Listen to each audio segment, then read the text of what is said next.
just called President Obama to congratulate him on his victory.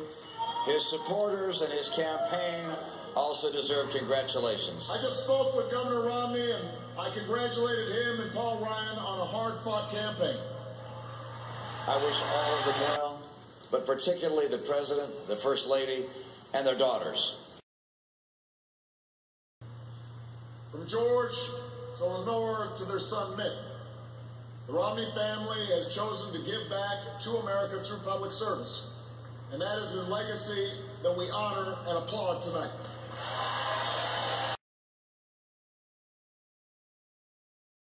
Great challenges for America, and I pray that the President will be successful in guiding our nation. In the weeks ahead, I also look forward to sitting down with Governor Romney to talk about where we can work together to move this country forward. I want to thank Paul Ryan for all that he has done for our campaign.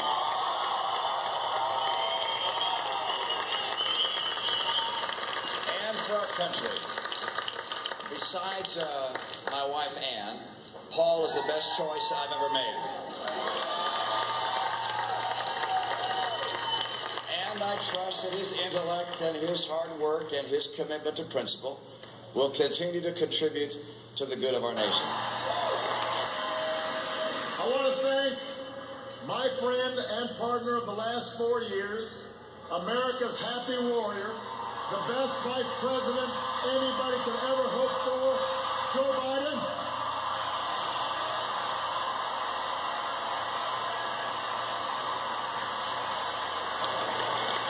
I also want to thank Ann, the love of my life.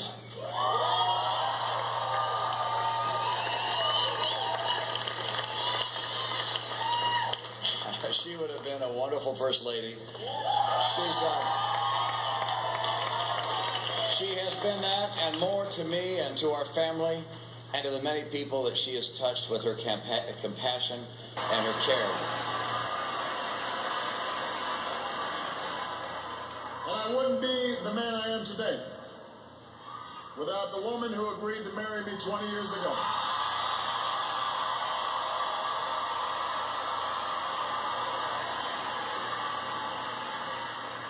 Let me say this publicly, Michelle, I have never loved you more.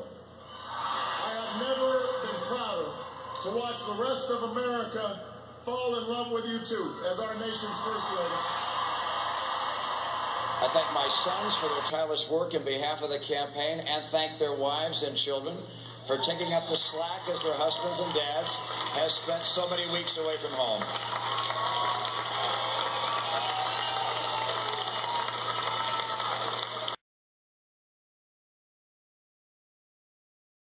Sasha and Malia, before our very eyes, you're growing up to become two strong, smart, beautiful young women, just like your mom.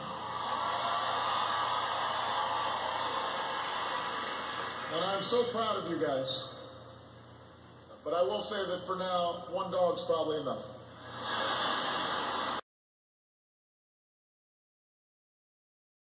I want to thank Matt Rhodes and the dedicated campaign team he led.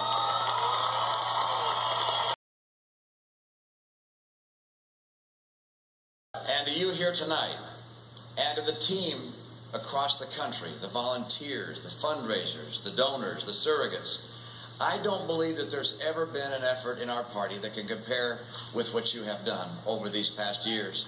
Thank you so very much. Thanks for all the hours of work, for the calls, for the speeches and appearances, for the resources, and for the prayers. You gave deeply from yourselves and performed magnificently. And you inspired us, and you humbled us. You've been the very best we could have imagined.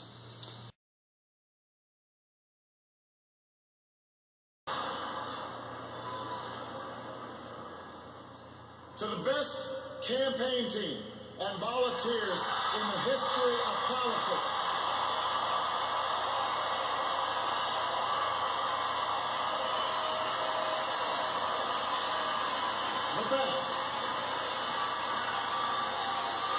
the best ever.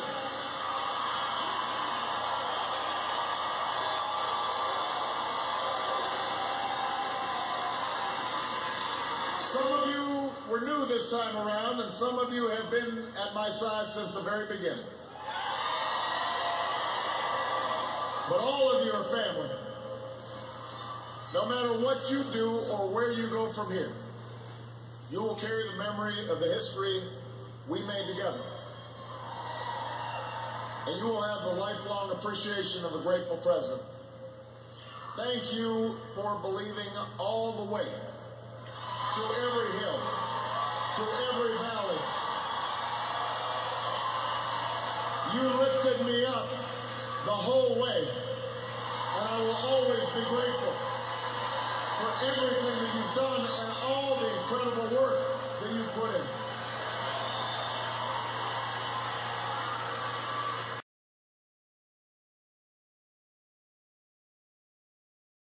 The nation, as you know, is at a critical point. At a time like this, we can't risk partisan bickering and political posturing. Our leaders have to reach across the aisle to do the people's work. You elected us to focus on your jobs, not ours. And in the coming weeks and months, I am looking forward to reaching out and working with leaders of both parties to meet the challenges we can only solve together. Reducing our deficit, reforming our tax code, fixing our immigration system, freeing ourselves from foreign oil. We've got more work to do.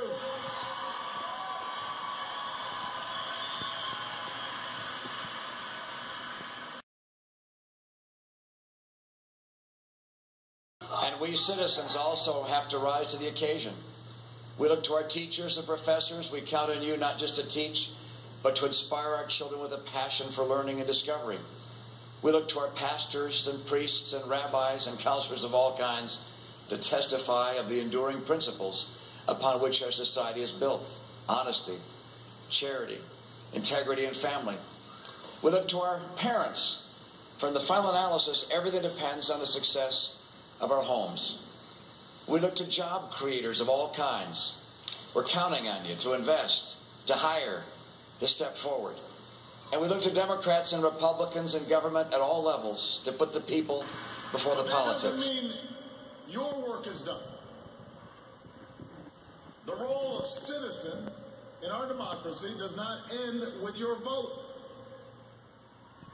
America's never been about what can be done for us. It's about what can be done by us together to the hard and frustrating but necessary work of self-government. That's the principle we were founded on. I believe in America. I believe in the people of America.